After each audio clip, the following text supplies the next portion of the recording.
También podrían haberlo hecho en función del agua, ¿no?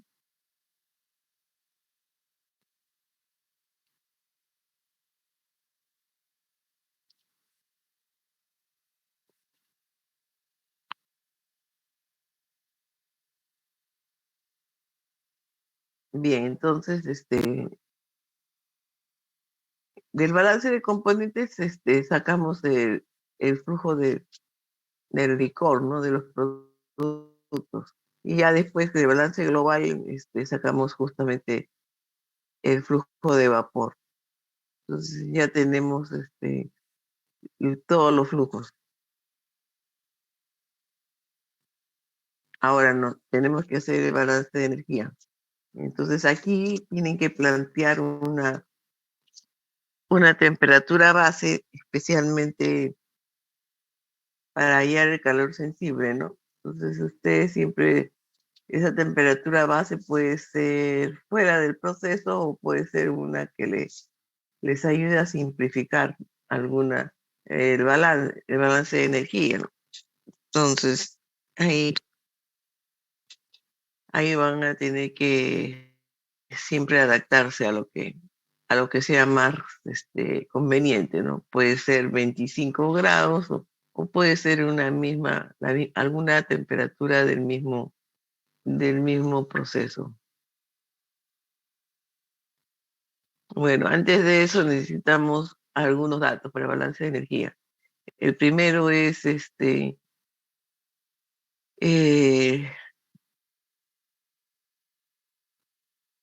el calor latente, ¿no? Digamos a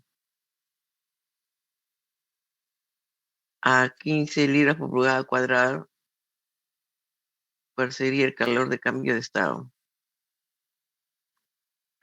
El otro es el calor justamente de la solución evaporada. En eso tenemos que ir en función de la presión que hay en la zona de vapor. Entonces, como esta ya era presión absoluta, no había que sumarle nada. Y entonces simplemente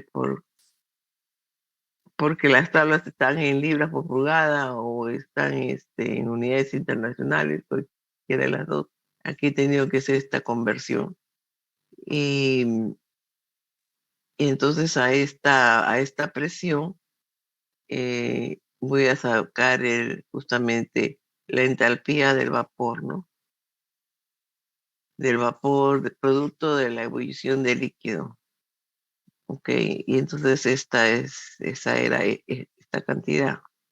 Entonces ya tenemos este calor que entra más que viene del vapor y el que venga de la alimentación, si es el caso, va a tener que ser igual menos el calor que sale, que sería lo que sale por el vapor y también lo que sale por el producto. Sí, también es el caso. Entonces ya tenemos los datos de las entalpías.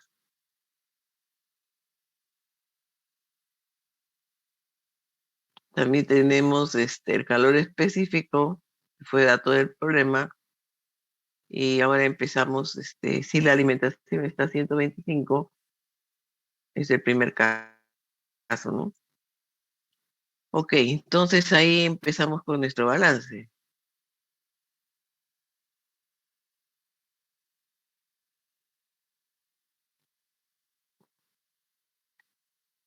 Entonces en esto sería la zona de vapor, está a 125, esto está en equilibrio, significa que el vapor y líquido están a la misma temperatura y la alimentación está entrando a 125. Y bueno, el vapor tiene su entalpía de cambio de estado. Estamos usando vapor saturado siempre, salvo que se diga sobrecalentado. Si no se dice nada, es simplemente vapor saturado.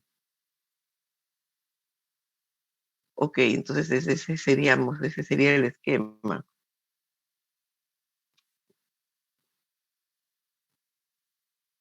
Ok, entonces planteamos este balance de energía ahora.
Ok, entonces aquí tenemos este el calor que puede venir de la alimentación,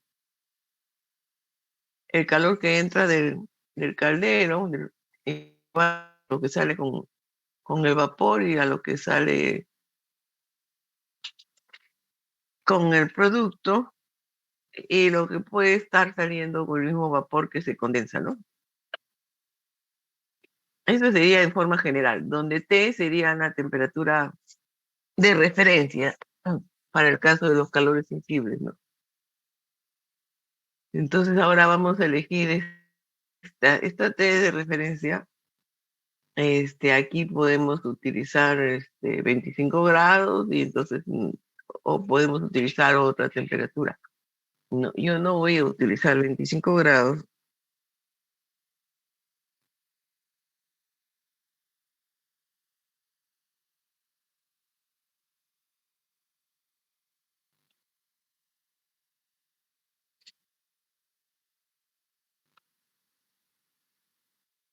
Ok, yo voy a utilizar como temperatura de referencia justo la temperatura de ebullición de la solución, porque con eso simplifico el balance, pero lo voy a usar en todos los casos.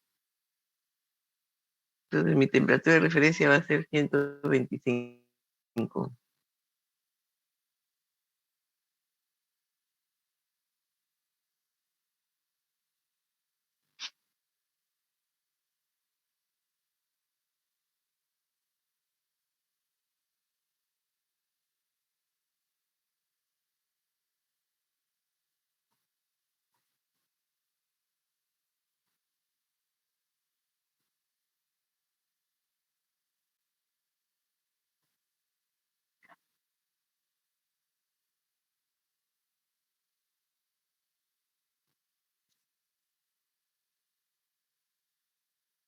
Ok, entonces si yo uso como 125 temperatura de referencia, en algunos casos se va a eliminar, pues, ¿no?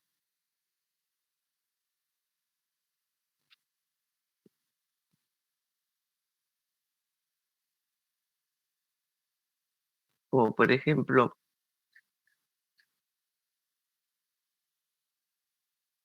aquí, ¿no es cierto? La alimentación justo va a estar mi temperatura de referencia es 125 y va a ser igual a la alimentación, entonces se va a eliminar, ¿no? Bueno, claro, eso no siempre va a pasar, pero en este caso sí. Entonces, si yo aplico mi balance de energía utilizando una temperatura de referencia de 125, esto simplemente me quedaría, digamos, la entalpía del steam y de ahí tendríamos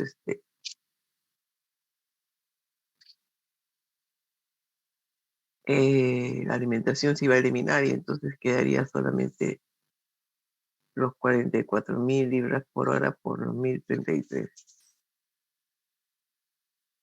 Ok, entonces con eso El consumo de vapor sería 47.581 libras por hora.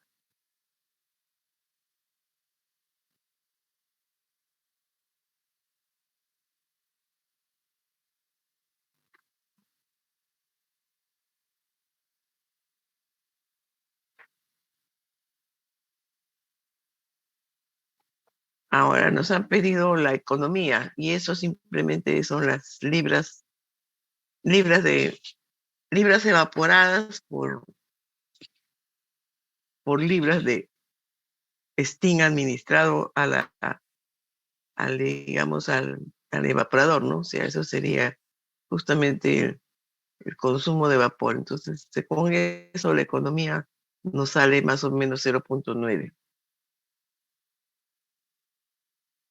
Eso porque la alimentación ha entrado justo a la temperatura de ebullición, entonces no se ha necesitado adicionar calor, capacidad Q, ¿no es cierto? Eh, porque ya estaba justo al punto de iniciar la evaporación, ¿no? Entonces con eso hemos utilizado menos steam, definitivamente, del que podríamos utilizar si es que la alimentación estaría lejos del punto de ebullición.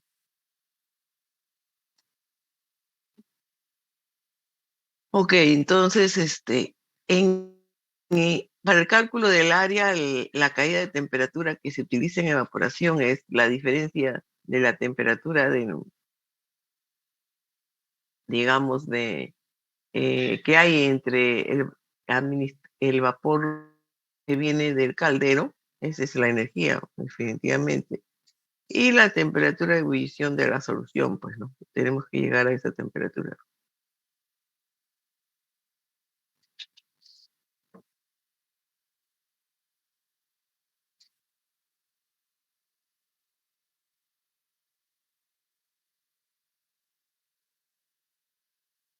Entonces, aquí en este caso el calor suministrado lo suministra solo el vapor que viene del caldero, ¿no? Entonces ese sería el Q. Entonces aquí tenemos justamente ese es el flujo de vapor de steam por su calor latente dividido entre el coeficiente global que fue dato y la diferencia de temperatura.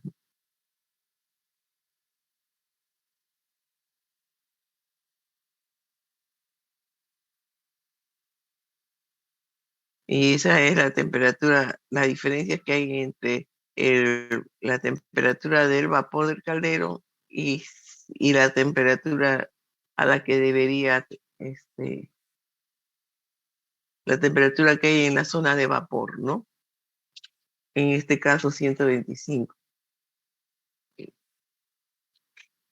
Y en cualquier otro caso, siempre va a ser la temperatura de ebullición de la solución.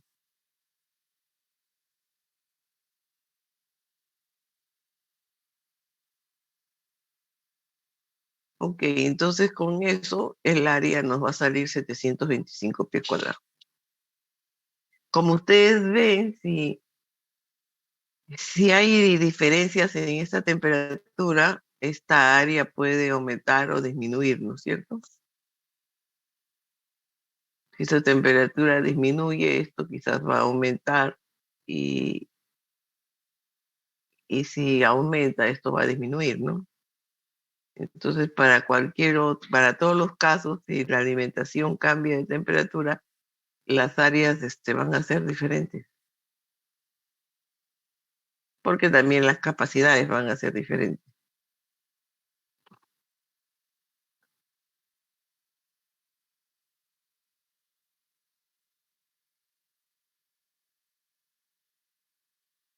Bien, entonces ahora volvamos al otro caso, cuando la alimentación está ahora a 170, ¿no?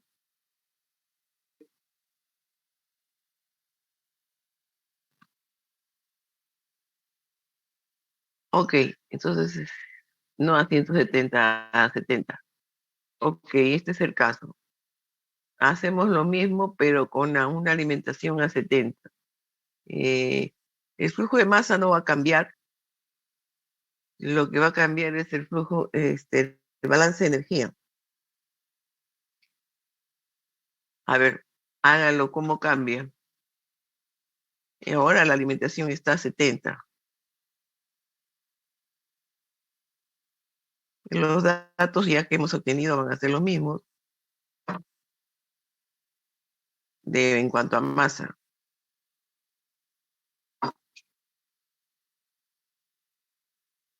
Sigue siendo 125, ¿no? La temperatura de ebullición o la temperatura que hay en la zona de vapor del evaporador.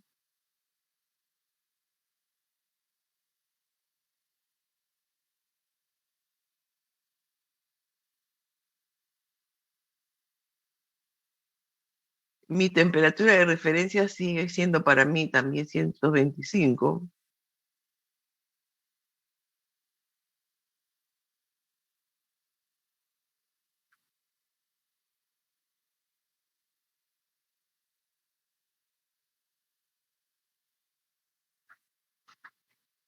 Entonces, este balance sigue siendo también el mismo. Lo que no va a ser lo mismo es que este término ya no se va a eliminar porque justamente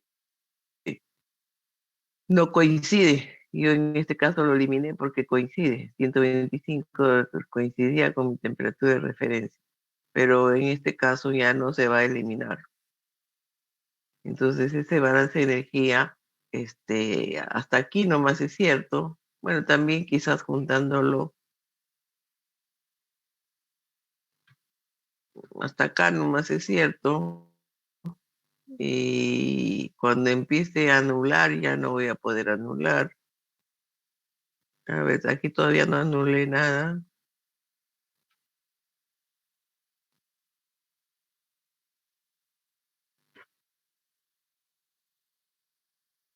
Ahí nomás.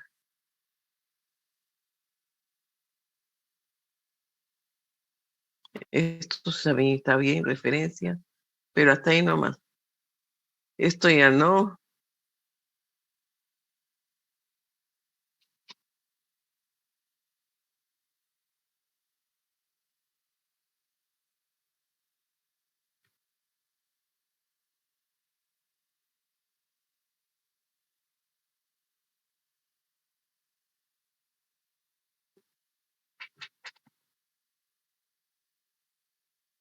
Ok, entonces, en el caso 2 nos tenemos que quedar aquí. Quizás esto podría juntarlo, pero estos términos no los puedo eliminar.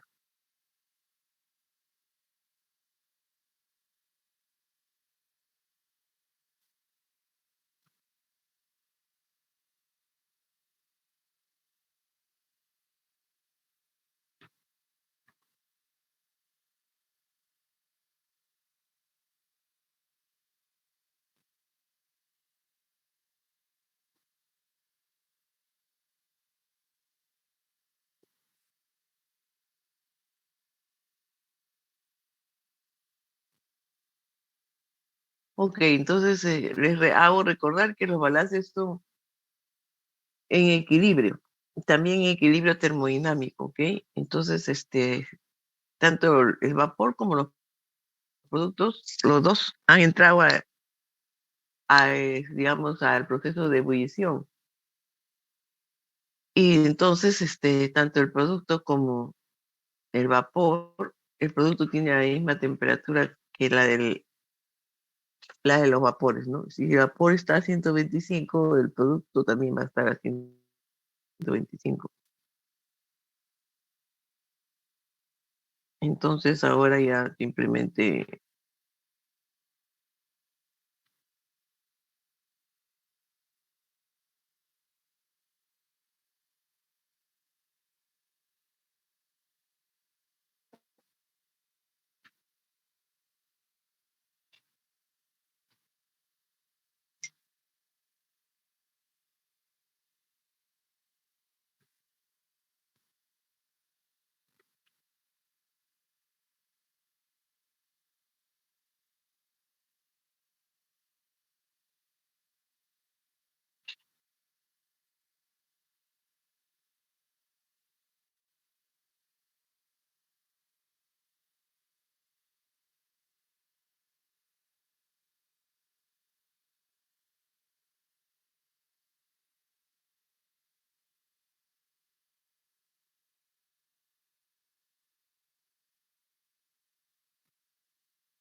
Bien, entonces con la alimentación que esté a 70 grados, definitivamente vamos a necesitar más flujo de vapor que venga del caldero, ¿no? Y esa cantidad entonces va a ser 50.460 libras por hora. En el caso anterior fue menos, ¿no?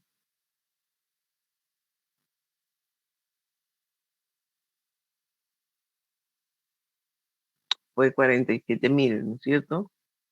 Ahora vamos a tener que este, un poco más.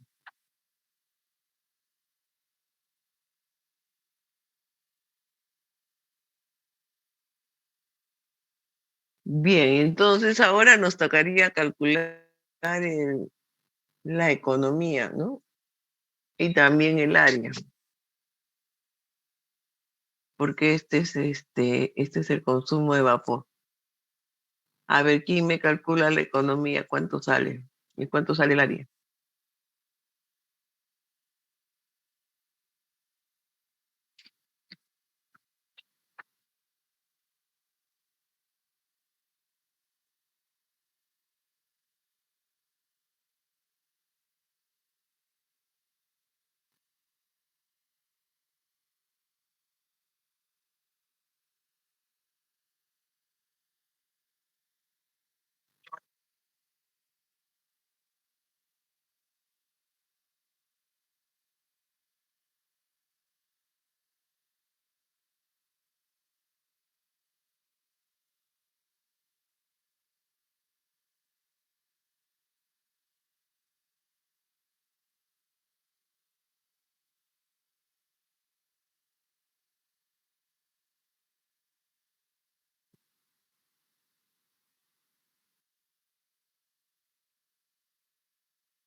A ver, jóvenes, entonces, ¿cómo quedamos?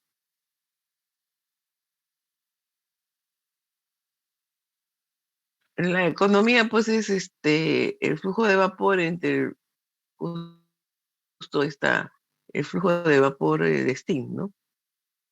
Y finalmente con eso con eso no calculamos nada y nos quedamos, simplemente necesitamos calcular el área.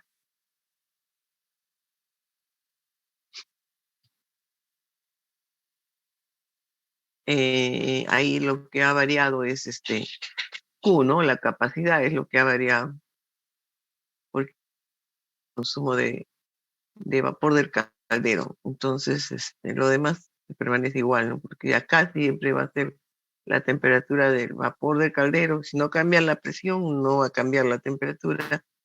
Y T, pues, es la, la temperatura de la alimentación, pero en este caso la alimentación estaba a 70, entonces aquí creo que este cálculo, a ver, hay que chequearlo. Aquí he puesto 125 como el primer caso, pero aquí la alimentación está a 70. Este cálculo debe estar con 70, o sea que acá me puedo haber equivocado, a ver si lo hacen.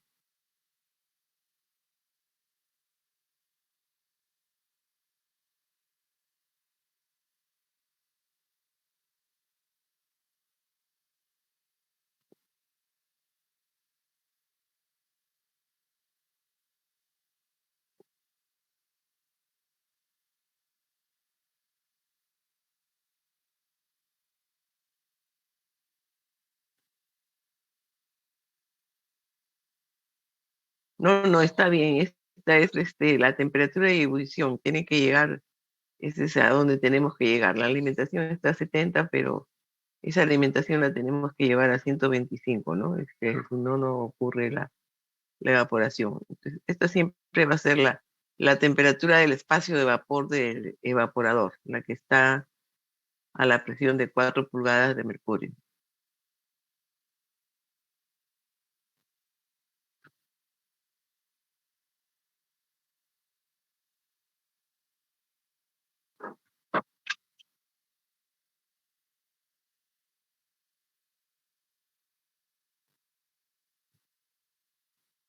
Ok, el delta T siempre va a ser entre la temperatura que tenga este vapor y la temperatura que hay acá.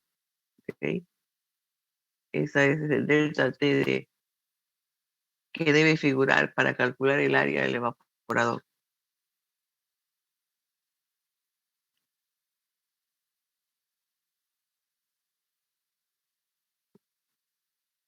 Ok, entonces, así, ¿quién me hace el cálculo?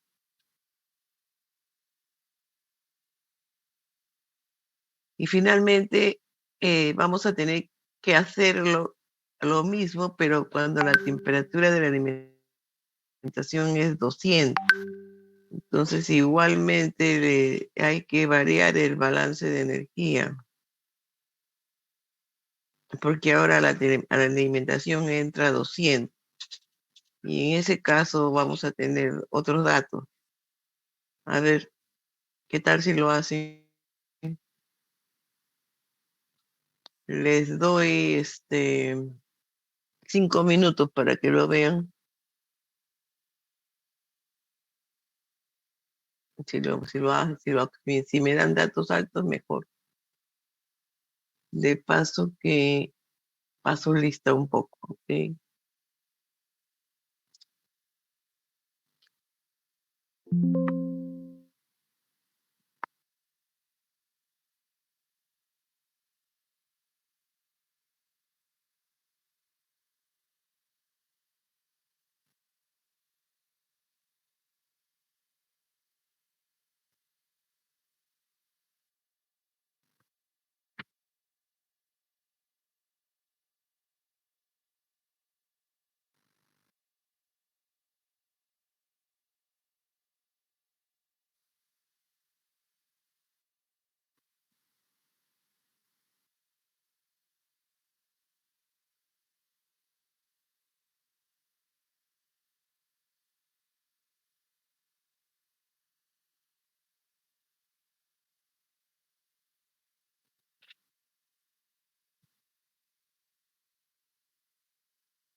Aguilar, Alarcón, Alejandro,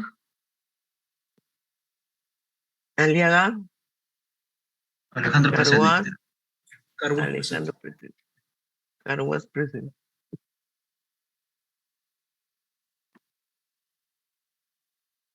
Caruatanta, Cayo, Chilcón, Chilcón presente.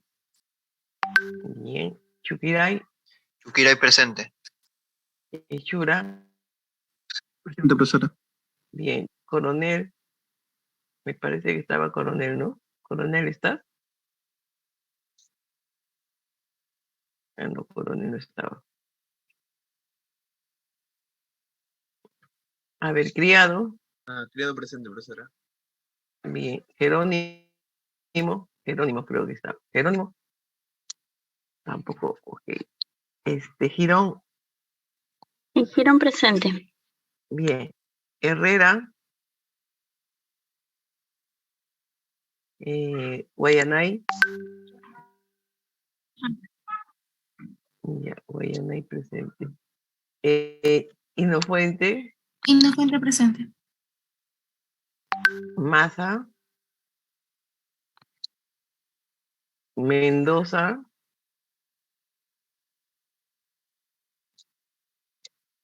Nieto, Poma, Poma presente. Ramírez, Presente. bien. Reyes, Reyes presente. Rodríguez, Rodríguez Catherine. presente. eh, Solano,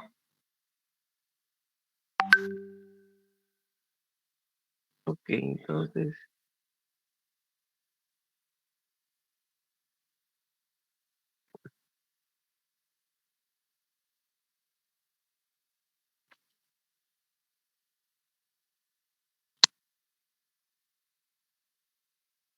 ok, Solís, Suárez, Tarazona, Tarazona presente, profesora.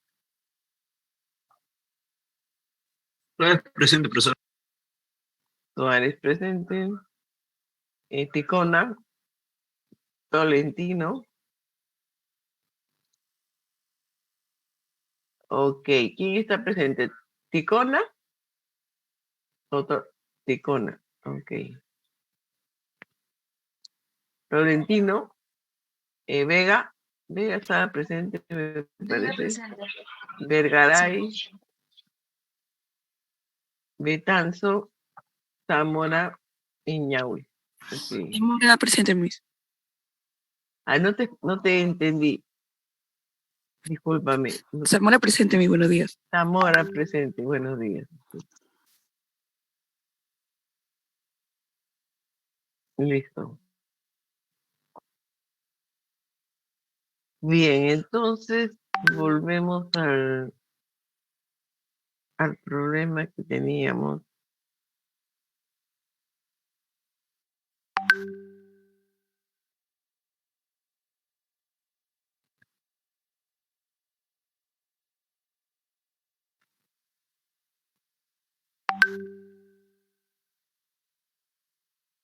Ok, el problema era ahora este de aquí, ¿no? Que la alimentación esté a 200.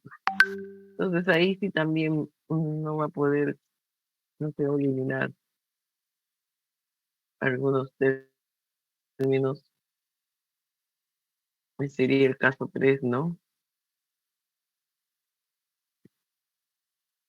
Ok, entonces en este caso la alimentación va a estar a 200 grados Fahrenheit. Entonces en este caso el flujo de masa va a variar. La masa no varía, el balance de energía es el que varía porque la alimentación ya no va a ser las anteriores temperaturas, sino va a ser 200. Ok, entonces mi temperatura de referencia siempre sigue siendo 125. Ok, entonces aquí la variación va a ser 200, tenemos que cambiarla a 200. Y con eso vamos a tener un flujo que va a ser menos, quizás. Entonces, porque justamente la alimentación está ya por encima del punto de ebullición, ahí se ha producido digamos, una evaporación flash. Entonces, el consumo de vapor que se necesita va a ser menos, es 43.660.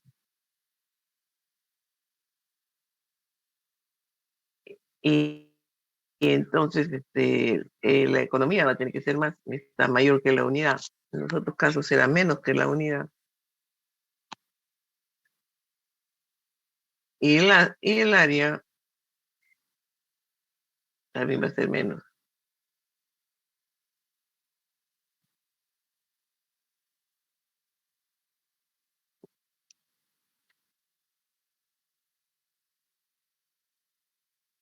Ok, entonces va a ser menos porque justamente la capacidad va a ser menos, el Q va a ser menos, el resto va a ser igual, pero el Q es el que está variando, ¿no? Menos cantidad de vapor de steam administrado. Entonces, en este caso tenemos la economía mayor que 1 y el área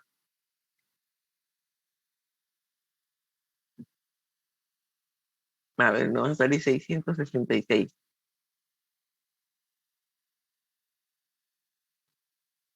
Ok, entonces, cuando estamos por encima de, si la alimentación está por encima del punto de ebullición, es lógico que las áreas se sean menores, pues, ¿no?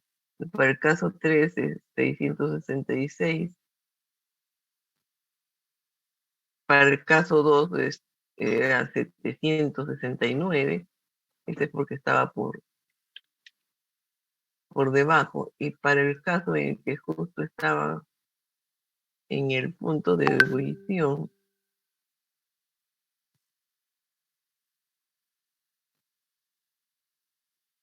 325. No varía mucho, ¿no? A ver, sí varía un poco, pero no tanto.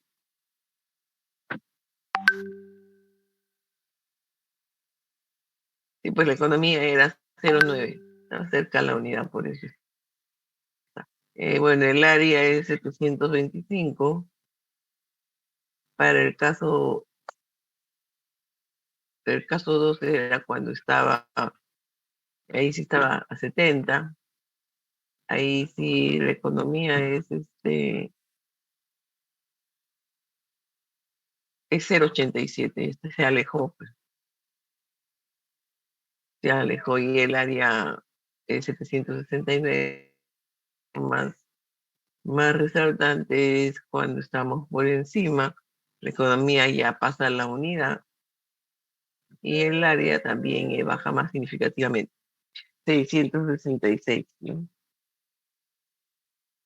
Bueno, entonces, como ven, en esta operación de evaporación es muy importante que la alimentación esté, pues, muy cercana a la punto de ebullición, si es que es posible obtenerlo eso con algún aprovechamiento haciendo una integración de energía, ganaríamos, ¿no? En esta operación. O sea, intercambiarla con algo otro fuente caliente que procedente de la misma planta, ¿no? Algo ganamos. Siempre si calentamos un poco, este, vamos a ganar en áreas, ¿no? En tamaño de equipos, en ahí es donde ganamos. Pero claro, todo eso se tiene que fijar cuando uno hace el diagrama de flujo de procesos, ¿no? En el momento inicial que uno va a determinar el tamaño de cada uno de los equipos, tiene que hacer todo este tipo de consideraciones. Si yo ya establezco que voy a intercambiar la energía de justo que vaya a la alimentación de un evaporador, seguramente que voy a hacerlo probablemente en el condensador y entonces tengo que diseñar el condensador para que se haga eso, ¿no? Intercambiar ahí esa energía con algún otro flujo caliente que hay ahí en el proceso. Porque al final, de acuerdo a eso, voy a determinar esta área, ¿no? Esta área, y esto ya es fijo, ¿verdad? Esto hay que calcularlo bien dentro de todo el flujo de procesos, porque de acuerdo a eso, yo voy a diseñar esa planta de acuerdo, y ese evaporador de acuerdo a este resultado, ¿no? Entonces, claro, uno puede dar siempre puede hacerlo un poquito más grande, un poquito menos, pero eso afecta a la economía. Menos no podemos hacer, porque si no, no alcanzamos el objetivo de evaporar. Más podríamos hacerlo, pero ahí hay un factor económico. Todo esto se decide por la economía, que un evaporador de mayor área pues va a entrar más material y va a costar más, ¿no? Entonces, eso entra en el diseño de flujo de proceso. Ahí no se pueden equivocar. Bien, en este caso, este es un problema en el que no hay elevación del punto de ebullición. Como ustedes ven, el cálculo del área está en la temperatura que ustedes van a considerar, es la temperatura de vapor que viene del caldero, esta que está acá, y la otra T es la temperatura de ebullición de la solución, o sea, la temperatura que está aquí, ¿no? Estos son, los grandes deltas son estos. Ya, entonces, esta es la temperatura de ebullición de la solución. Entonces, si consideran ustedes como la del agua pura, eso puede resultar muchos, para muchas soluciones. Pero, como les dije en un momento, la temperatura de ebullición de las soluciones concentradas hacen variar este punto de ebullición. Ya no va a ser igual como si, sino puede aumentar, ¿ok? Entonces, es importante que ustedes hallen realmente la temperatura de ebullición de la solución.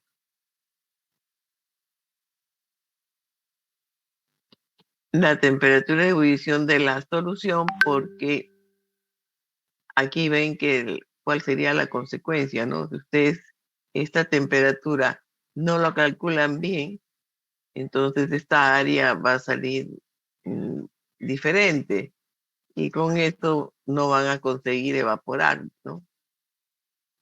A la concentración que ustedes quieren llegar, ¿no? Entonces, aquí es la temperatura de ebullición de la solución, ¿ok? Si no hay elevación del punto de ebullición, no hay problema, sería el agua, pero si hay elevación, esta diferencia va a ser menos o más según ustedes calculen, ¿no? Entonces, es importante considerar de un principio si la solución va a variar con la concentración, ¿no? Y entonces, considerar, pues, la temperatura real de la solución, ¿no? Esto tiene, esta diferencia va a ser diferente, digamos, va a cambiar. Y con eso va a cambiar el área. Bien, entonces, vamos a ver otro punto. El otro punto con el cual nos falta acabar la teoría sería radiación. Entonces vamos a empezar con ese mecanismo.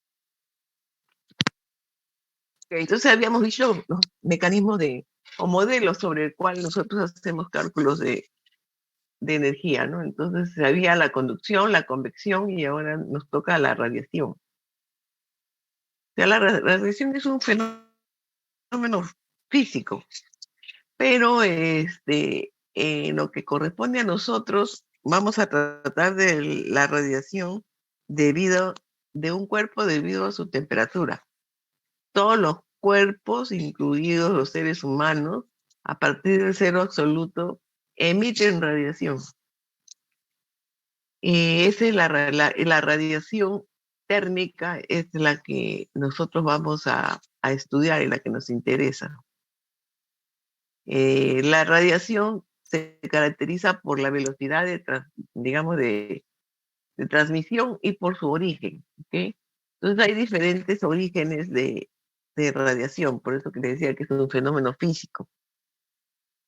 Entonces hay la radiación de lo que nos permiten las comunicaciones, ¿no? O sea, las ondas de radio, los rayos X, los infrarrojos, los ultravioletas, todos son radiaciones. Pero de todo ese espectro de radiación, hay una radiación que justamente es solo debido a la temperatura, y esa es la que nosotros estudiamos.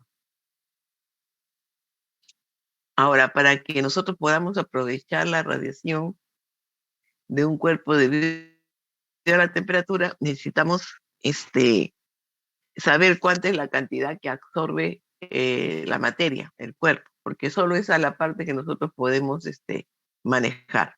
Entonces siempre vamos a estar interesados en saber cuánto es la energía absorbida por el cuerpo, porque la radiación puede ser absorbida, reflejada y transmitida. La radiación que se transmite es la radiación que se pierde. Y la reflejada, si es que no vuelve al cuerpo, tampoco nos va a interesar, ¿no? En algunos casos sí, porque digamos, de alguna manera esa radiación reflejada choca en una barrera y regresa al mismo cuerpo. Entonces ahí sí podríamos considerar es parte, pero si no existe esa barrera, entonces la reflejada también se va.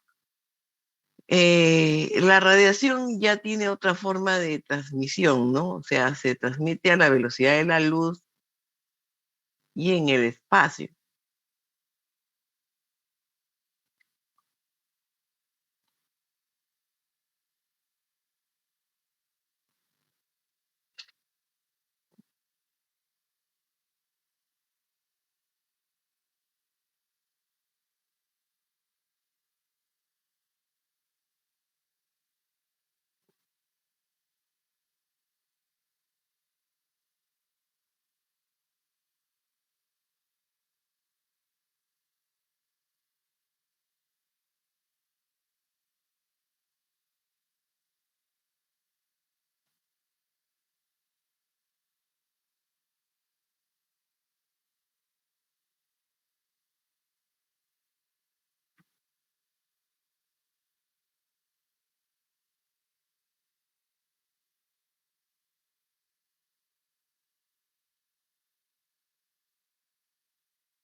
Ok, entonces aquí tenemos lo que hemos dicho. Vamos a entrar a las características de la radiación.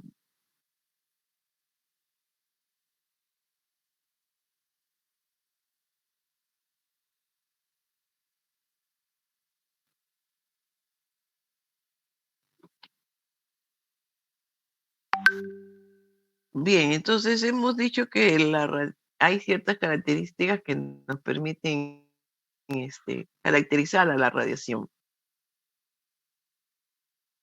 Estas van a ser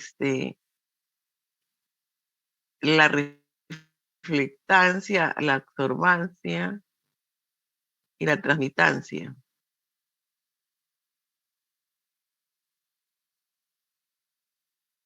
Todas estas características son fracciones de la radiación, digamos, incidente, que puede ser reflejada, absorbida o transmitida. ¿Ok?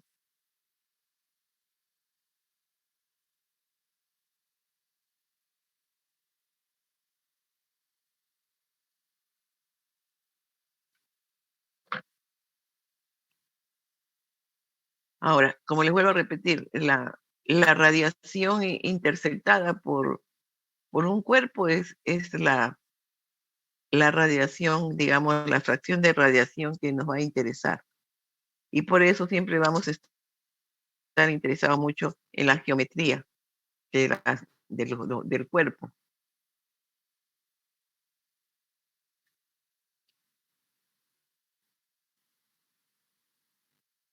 Porque digamos que esa va a ser la parte del cuerpo que va a intersectar la radiación, ¿no? Ok, entonces vamos a llamar ρ a la reflectancia, que es la fracción de energía que incide sobre un cuerpo cuerpo y que se refleja. La absorbancia, que es la fracción de energía que también incide, energía radiante que incide, pero que se absorbe. Y la transmitancia, que es la fracción de energía radiante que se transmite. En realidad, toda la superficie del cuerpo, eso va a ser, depende del tamaño. Por eso que acá hay un factor geométrico. El cuerpo intersecta la radiación y al hacerlo va a absorber en cuanto a la magnitud del cuerpo que está intersectando, ¿no? Entonces, el resto se va a perder, va a pasar, eso sería la transmitancia, eso sí que pasa. No, el cuerpo no la puede intersectar porque es muy pequeño probablemente. Y la reflectancia puede reflejarlo, pero bueno, incide y si se refleja se va, ¿no?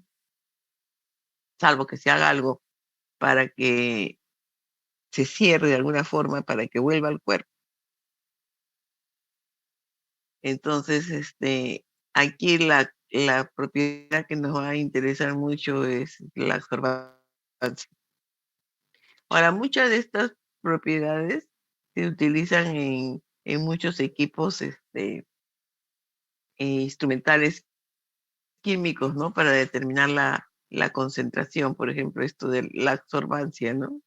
Eh, para muchas sustancias químicas, digamos, esta es una propiedad que se aplica en muchos instrumentos. Miden la absorbancia, ¿no? Y con esto determinan con- en contraste con el patrón digamos, del componente puro, pueden determinar los porcentajes de la composición de alguna sustancia, ¿no?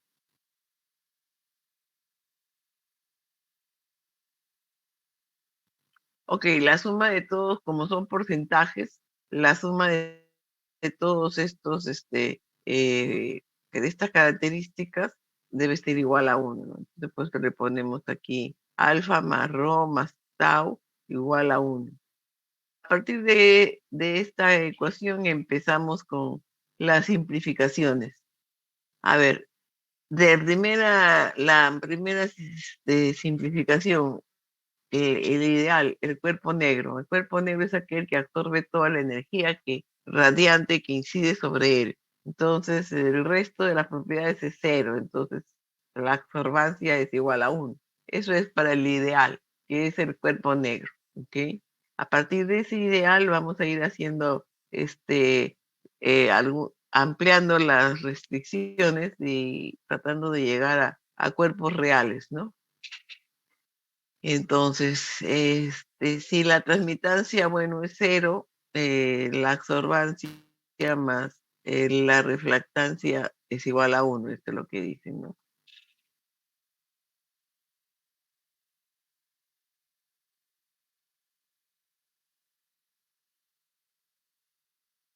Ahora vamos a hablar de la reflexión. ¿Se acuerdan de la reflexión? Eso va a depender mucho de la superficie sobre la cual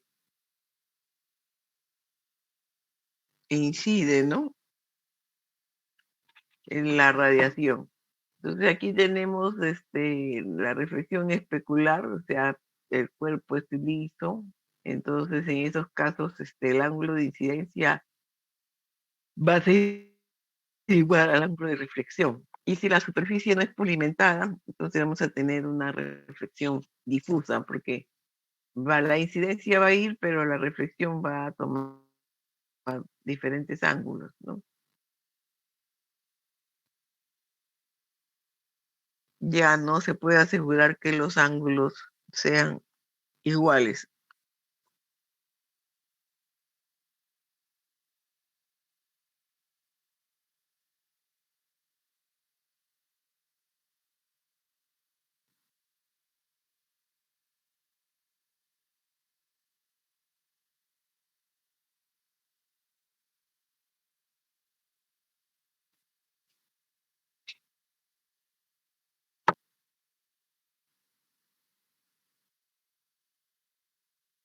Ok, entonces ahora vamos a definir el equivalente al Q, vamos a decirle poder de emisión. Podemos llamarlo E o podemos llamar W.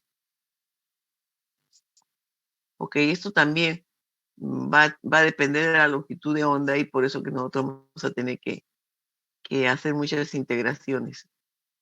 Generalmente hay que integrarlo, igual ocurre con las propiedades, la absorbancia, la transmitancia, varían con la longitud de onda y finalmente nosotros tenemos que integrar y a trabajar con el producto de la integración, ¿no? Si no, vamos a tener que integrar a cada rato, entonces eso no se hace. Se hace una vez y punto, se trabaja con ese valor. Entonces, ¿qué le vamos a llamar? ¿Qué le llamamos con poder de emisión? Es la energía emitida por el cuerpo por unidad de área y por unidad de tiempo. Va a depender de la temperatura y de la longitud de onda de radiación. Entonces, cuando depende de la longitud de onda se llama emisión monocromática. Pero nosotros tendríamos que hacer la integración en todo el rango de la longitud de onda para tener el poder, la radiación total, ¿no?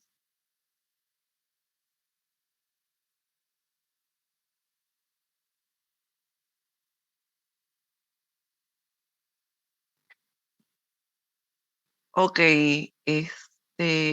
si nosotros hacemos el gráfico del poder de emisión de un cuerpo versus la longitud de onda, vamos a tener esta distribución. Claro que es una distribución muy especial porque esto solamente lo cumple el cuerpo negro.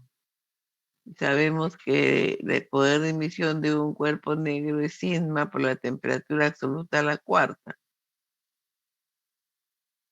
que digamos es el área bajo cada una de las curvas. Esto va, dependiendo de la temperatura, puede tener diferentes formas, ¿no? O sea, que todos estos máximos ocupan un lugar geométrico que se llama la ecuación de Wien, ¿no? Pero eso también, todo lo que estoy hablando ahorita en ese momento esta distribución es para un cuerpo negro.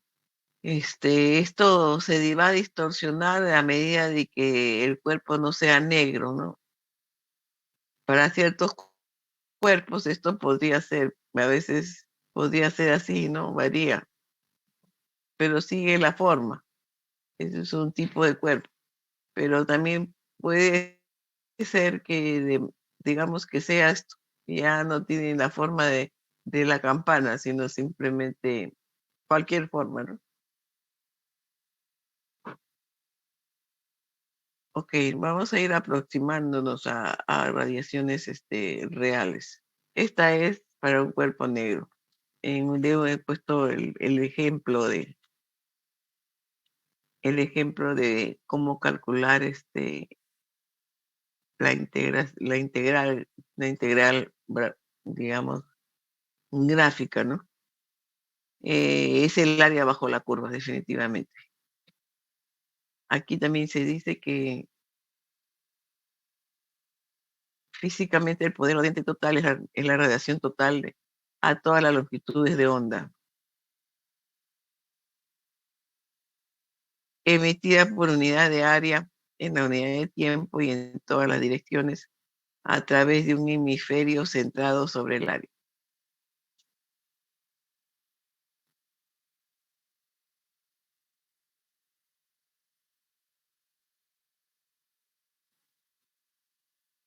Ok, vamos a entrar a la definición del cuerpo negro. Es el que dice que absorbe toda la energía, ¿no? Y entonces la absorbancia va a ser igual a 1. Y digamos que es el poder máximo de emisión, ¿no? A una temperatura dada.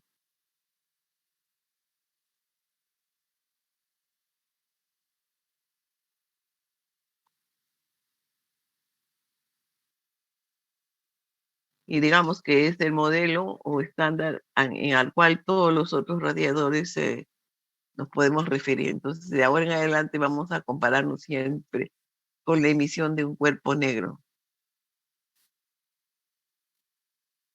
Entonces vamos a hablar de la emisividad.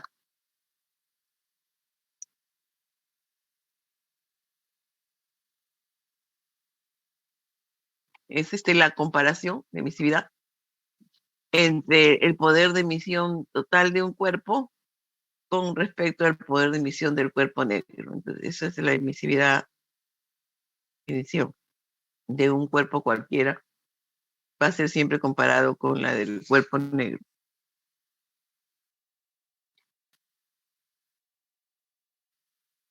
Ahora, esta ya es la emisividad, ya pues producto de la integración.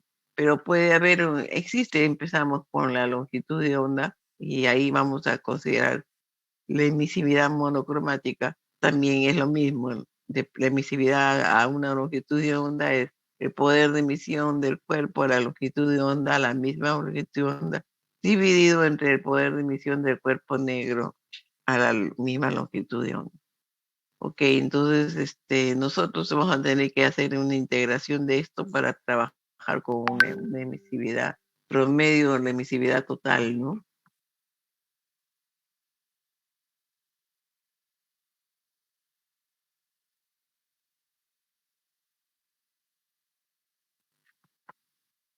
Ahora vamos a hablar del cuerpo gris.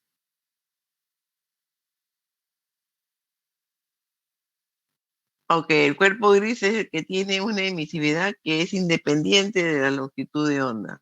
O sea, a cualquier longitud de onda, el cuerpo gris tiene la misma emisividad. Ok, entonces aquí podríamos hablar sobre eso. Como hemos dicho que la emisividad en este caso sería la emisividad monocromática, ¿no? Porque esto está a la longitud de onda y a la longitud de onda del cuerpo negro. Pero ya sabemos que lo que está acá abajo es sigma T a la cuarta, ¿no?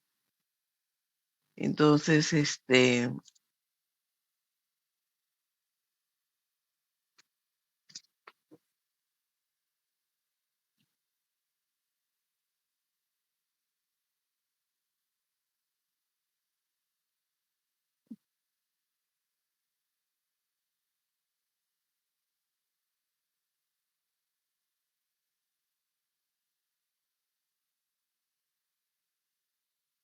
eso es en forma general. Pero si digamos que es postgris, la emisividad entonces es una constante. Entonces, puede salir de esta integral, ¿no?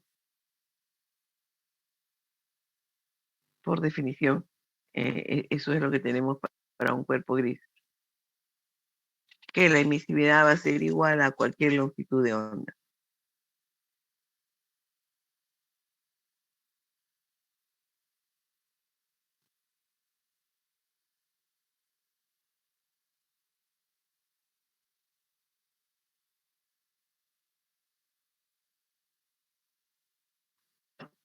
Ahora, ¿cuál es la emisividad de un cuerpo negro a cualquier longitud de onda? Eso está dado por la distribución de energía dada por Stefan Boltzmann, que él, digamos, realizó digamos, definió estas curvas, campanas que antes le mostré. Las campanas obedecen a esta distribución que fue dada por Stefan Boltzmann. Al integrar esta ecuación, nos va a salir que esto es igual a sigma T a la cuarta, ¿no? Y que es con lo que nosotros trabajamos, ¿no? No trabajamos con esto porque esto tendríamos que estar integrando cada rato. Bueno, acá esto está en función de la constante Stefan Boltzmann, de la velocidad de la luz, de la longitud de onda,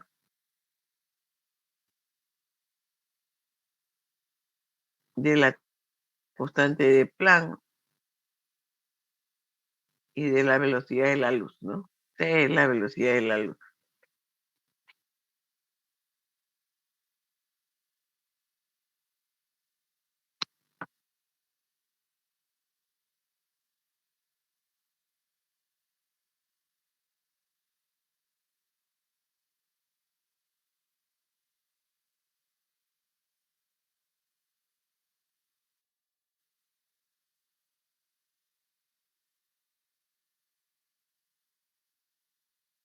Ok, entonces eso también lo podemos describir, la emisividad del cuerpo negro a la longitud de onda sería igual también a todo esto, eh, en unidades internacionales. eh, Estos serían los valores, en unidades inglesas serían estas que están aquí, las constantes C1, C2. Ahora ya había adelantado que los máximos de todas las campanas del cuerpo negro se juntan en una ecuación que le llaman la ecuación de desplazamiento de Wien, ¿no? Y que está definida por este lugar geométrico. Si el lambda máximo por la temperatura es igual a un valor, y ese valor es 896.6 micrones por grado Kelvin. O también puede tener este valor en unidades internacionales.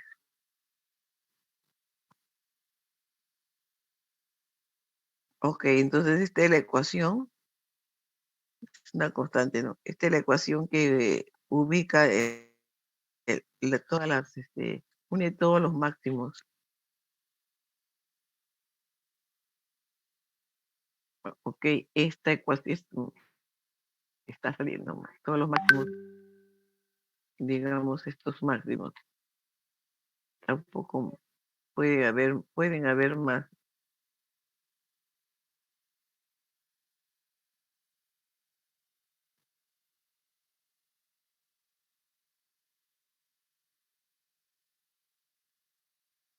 Ok, esta ecuación es la ecuación de desplazamiento de Wien, que dice que el lambda máximo por T es un valor, no una constante. Aquí es, ¿no? Máximo por la temperatura, digamos, sería igual a eso. Y esta es la ecuación de desplazamiento de Wien. Esto es algo que nos han dado nuestros colegas, los físicos, ¿no? Ellos se dedican a estudiar esta parte.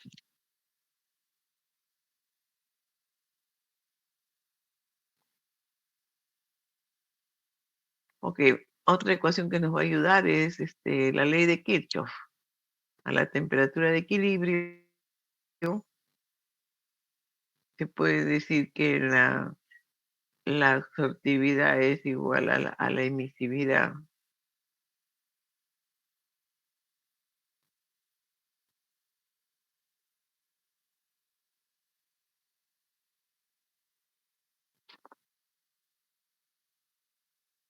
Ok, temperatura de equilibrio, podríamos decir que la absortividad es igual a la emisividad de un cuerpo.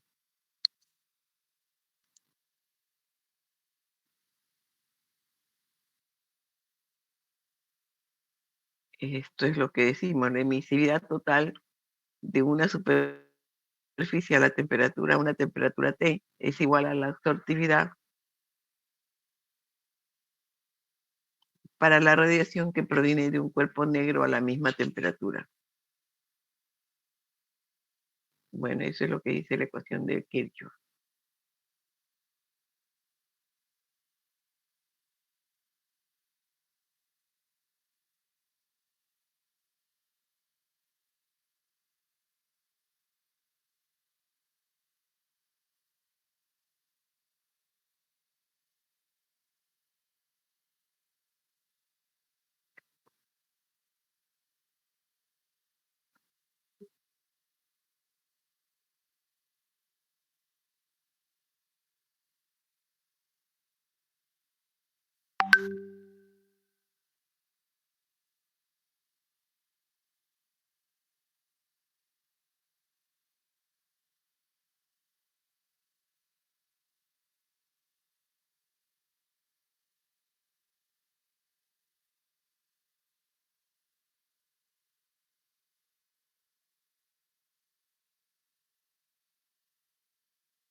Bien, entonces ahora vamos a hablar de las radiaciones entre superficies.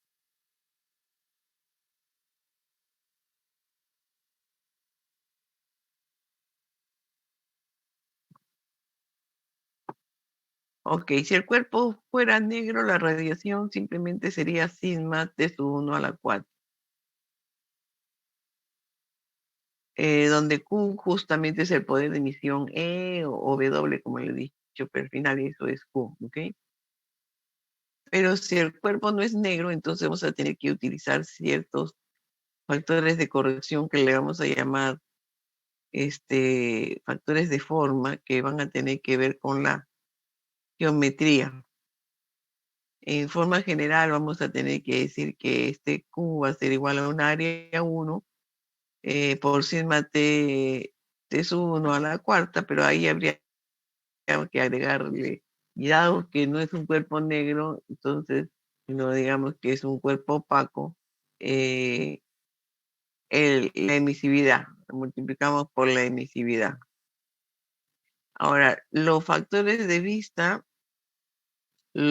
también se llama de vista porque justamente se dice que una superficie ve a la otra. Entonces, lo que una superficie ve es lo que puede proyectar la radiación y digamos, absorber.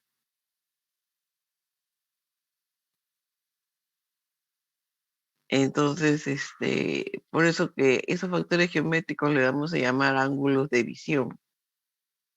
Por definición, digamos, se mide en función digamos, del ángulo sólido, unidades de estereoradianes, ¿no?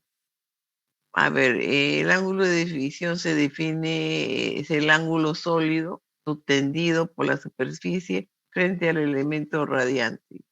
Tiene una demostración un poco complicada.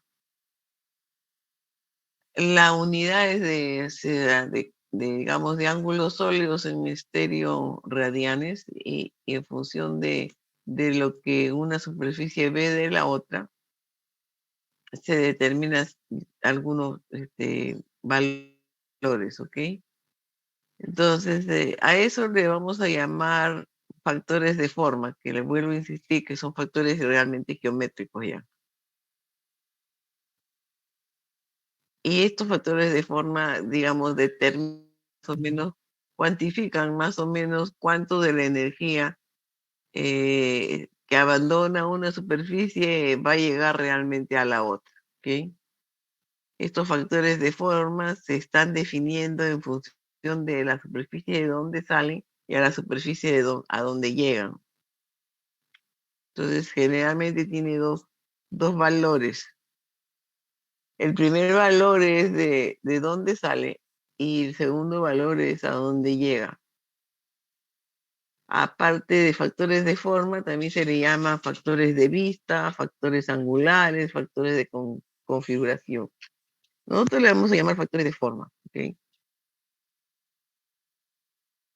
En todo caso, aquí ya tenemos que empezar a, si usamos el factor de forma 1 o 2, significa que la energía está saliendo de la superficie 1 y está llegando a 2. Y entonces el calor también va a ser el calor de 1 a 2, ¿no?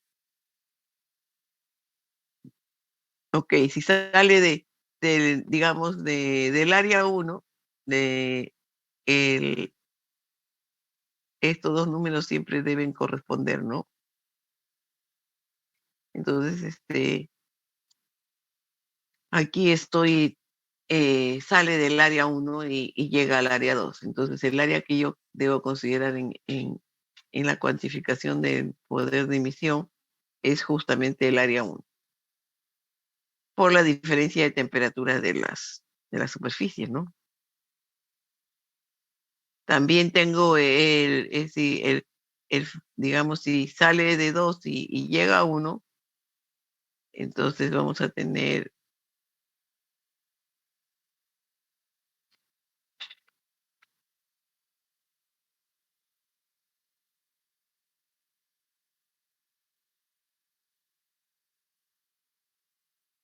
ahora, hay una relación muy importante que le llamamos relación de reciprocidad.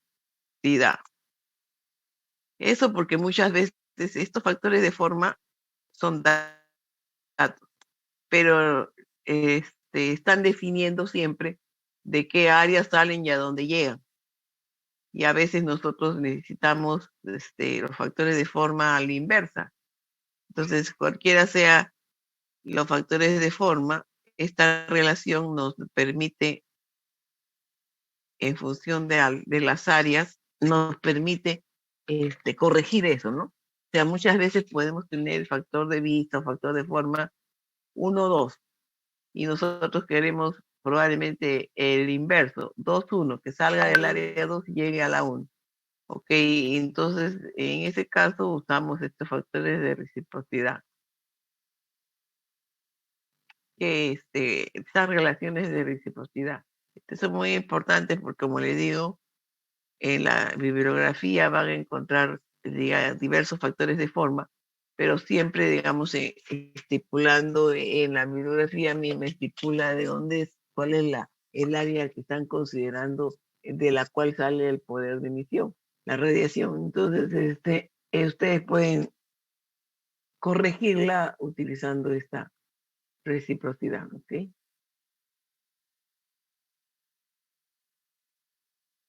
Ok, estas relaciones han sido obtenidas para superficies negras, pero también son válidas para otro tipo de superficies como las superficies grises, ¿no? También la utilizamos. Solo que de repente para hacer la diferencia, estas Fs las hacemos F góticas de repente, ¿no? Para decir que no son cuerpos negros. Los cuerpos negros se utilizan así, el F tal cual.